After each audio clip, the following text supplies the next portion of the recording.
Hi, it's Erin from Little Paper Crumbs again. I thought today I would include you in my making of a postcard / invitation for my youngest's birthday party. He just turned 1 and we haven't had the birthday party yet because things just didn't work out yet, so we're doing it later in the month. And so here's what I got. I've started out with a 5.5 by 4 1/4 base of craft paper, and then I've added on top a sky blue cardstock that's 5 4/10 by 4 2/10. Sorry about the measurements. I'm not really good with fractions, and so I just went based off of what my my ruler was at, so bear with me. I'm kind of taking the idea from a card that I had seen on Pinterest. I guess that I'm casing it, so I will put the link below for that card. Well, I've got 3 little inchies that I have added stamp and ink to, and I'm going to kind of put them not quite in the center, but almost the center of my card. And I'm going to make like a partially completed, almost like a puzzle, a square puzzle.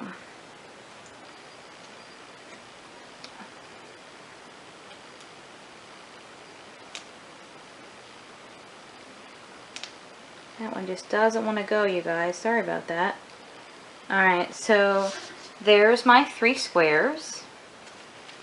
And now I have made myself a template for a kite shape. And so here's my little kite that I made, and I'll show you what I did. Here's one already cut out, but I took my ruler and I flipped it over to the back, and kind of also use my grid to help me out here. I take my pencil and trace a line straight down from point to point,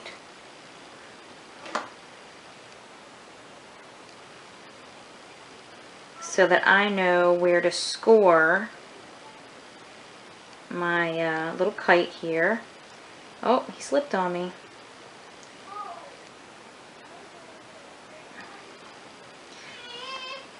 Hearing noises in the background, it's my children. They're keeping the baby for me so I can get this done right quick. So now I'm going to take my kite and I'm going to line him up. And this is the Martha Stewart scoreboard. I really like this thing. You can do so much with your scoreboard. And then I just take my dark blue pen here, and I'm going to trace down my score lines. It doesn't matter if they're perfectly straight. With a little wiggle, it gives it more personality. So now I'm going to take it, I'm going to fold it just a little bit each direction on those score lines I made, and then I'm going to kind of like pinch it like this, so that it gives the kite some dimension. Alright, so now for my kite, I've got a little hemp twine that I'm going to cut. So you know what, I'm going to glue it to the back of it first and add my dimensions and kind of set him on my little card here to see how long I want this tail to be.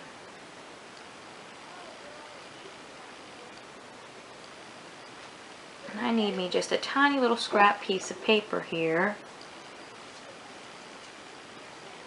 to hold this hemp twine on there with my glue. And I got a little bit of overlap, cut that off.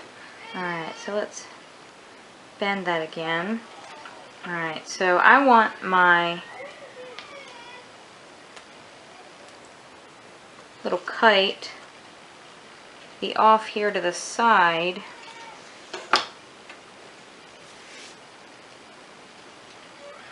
I think I'm going to add another dimensional because I want it to be sticking up higher than my 3 little squares there. So let's see.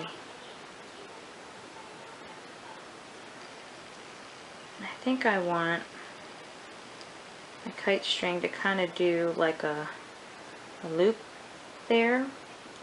So I think I'm going to cut it down here. Alright, so now my kite is ready. Kind of sticking it off to the side here.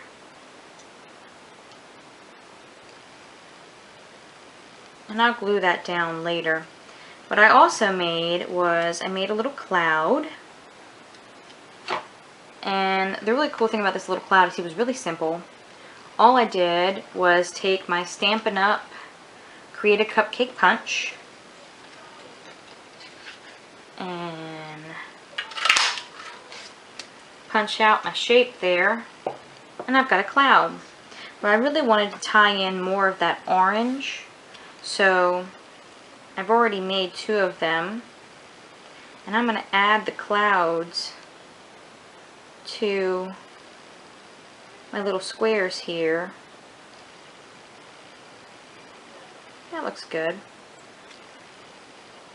So I'm just going to get a little bit of glue on there.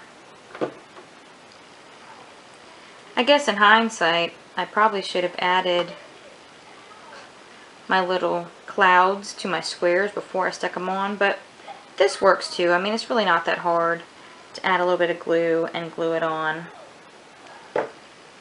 So that one to be hiding. Want it like this? Yeah, I think I want it like that. So I'm going to stick him right there.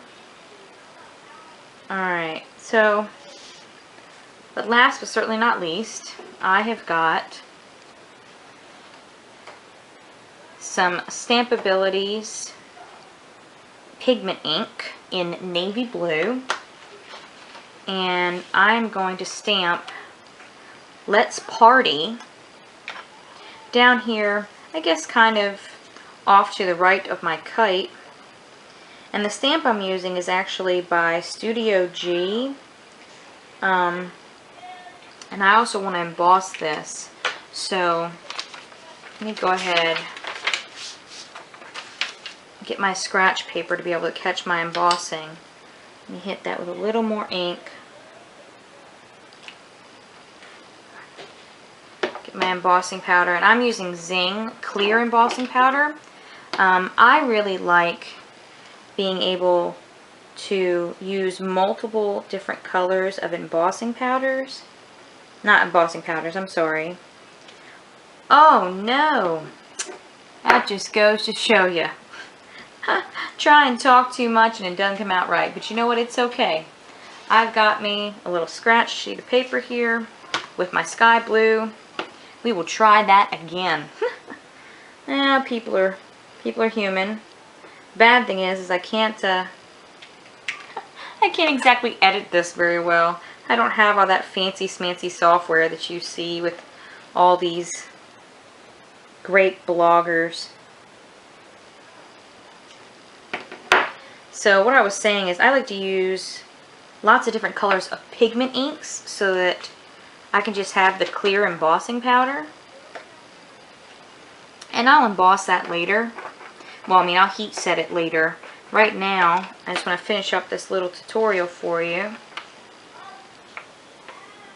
Put my embossing powder away and save it for later. So what I'll end up doing is I'll take this and I'll use my heat gun and then I'll fussy cut it out and I'll stick it on. But right now, the last thing I want to finish is I want to get this kite a little bit of something.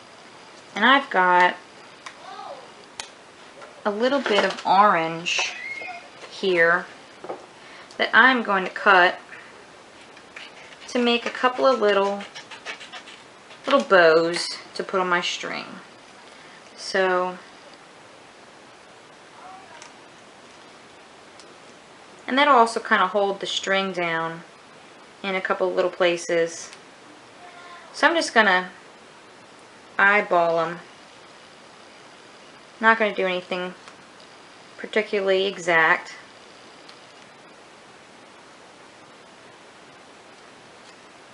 There's one. Let's do another one.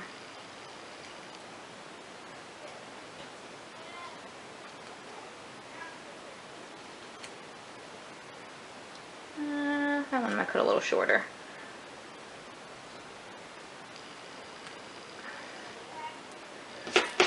Alright, so, oh, I love these scissors, by the way. They're by Fiskars, and they're spring-loaded, so I usually keep them shut with a rubber band because this little locking mechanism tends to fail.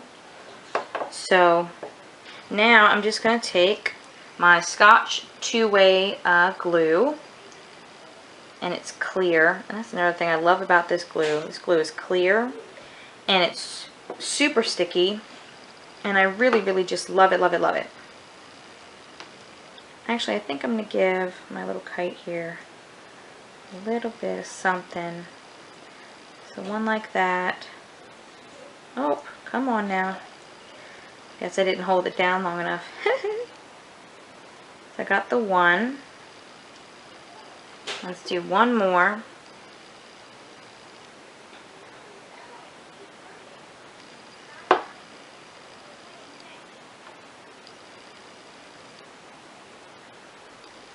And do this one here.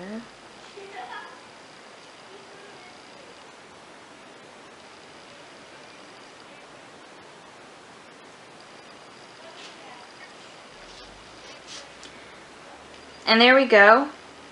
Obviously, like I said, I'm a fussy cut that out, but I will show you some stills at the end of this video so that you can see the finished product. I think I might also go back through with my navy pen, and I think I might even add like some faux stitching around the edges.